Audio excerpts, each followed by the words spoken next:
Sanktsiების 19 პაკეტი მოიცავს ბევრ მნიშვნელოვან საკითხს. ენერგეტიკასთან და ფინანსურ ინსტიტუტებთან დაკავშირებით. ეს ყველაფერი მიზნად ისახავს რუსეთისთვის ომის დაფინანსების წყაროების შეწყვეტას. ასევე ძალიან გვახარებს ის სიგნალები, რომლებიც ამერიკის შეერთებული შტატების მხრიდან მოდის რუსეთის წინააღმდეგ სანქციებთან დაკავშირებით. ვფიქრობ, ეს მნიშვნელოვნად მიანიშნებს ძალაზე, ასევე იმაზე, რომ ჩვენ ერთიანები ვართ. რა თქმა უნდა, განვიხილავთ სარეპარაციო სესხით საკითხსაც. ჯერ კიდევ არის გარკვეული საკითხები, რომლებიც უნდა მოვაგვაროთ, მაგრამ ვფიქრობ, მნიშვნელოვანია ფუნდამენტური გზავნილი, რომ რუსეთი პასუხისმგებელია იმ ზიანზე, რომელიც უკრაინას მიადგა და მას ამ ზიანის ანაზღაურება მოუწევს. გაყინული აქტივები სარეპარაციო სესხის ფარგლებში უკრაინის თავდაცვისთვის იქნება გამოყენებული.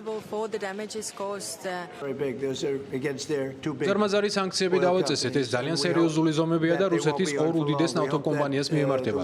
იმედი გვაქვს, რომ ეს დიდხანს არ გაგრძელდება. სანქციები მიმართულია ორი დიდი ნავთობკომპანიის წინააღმდეგ. გვინდა რომ ომი მალე შეწყდეს. უკვე უპასუხეთ კითხვებს სხვადასხვა ტიპის რაკეტებზე და სხვა საკითხებზე, რომელთაც განვიხილავთ, თუმცა მგონია, რომ ეს აუცილებელი არ იქნება. კითხვას იმის შესახებ თუ რა აფიქრებინებს ამერიკის შეერთებული შტატების პრეზიდენტს, რომ სანქციები ვლადიმერ პუტინს მოლაპარაკების მაგიდასთან მისვლას აიძულებს, დონალდ ტრამპი ამგვარად პასუხობს. არ ვიცი რომ ნამდვილად აიძულებს, მაგრამ ვფიქრობ სანქციებს გავლენა ექნება. ეს ძალიან მასშტაბური სანქციებია და ნავთობზე ეხება ორ უდიდეს ნავთობკომპანიას. იმედია ეს იმოქმედებს და პუტინი გონივრულად მოიქცევა, ასევე ზელენსკიც. ამას განვიხილავთ როგორც უკიდურესად კონტრპროდუქტიულ ნაბიჯს.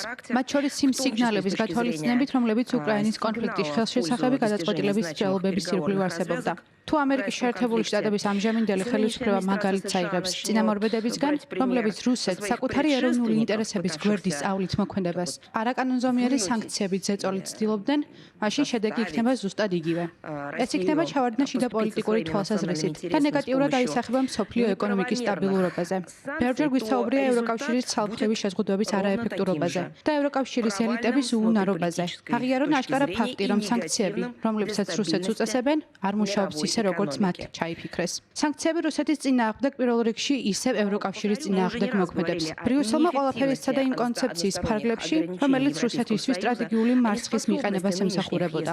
რუსეთის საგარეო საქმეთა სამინისტრო ღია ამერიკის შეერთებული შტატების სახელმწიფო დეპარტამენტთან კონტაქტის გასაგრძელებლად. იმ შეთანხმების ფარგლებში, რომელიც შტატებისა და რუსეთის პრეზიდენტების ბოლო სატელეფონო საუბრისას იქნა მიღწეული. ეხება ეს ორმხრივ ურთიერთობას თუ უკრაინის საკითხის დარეგულირებას.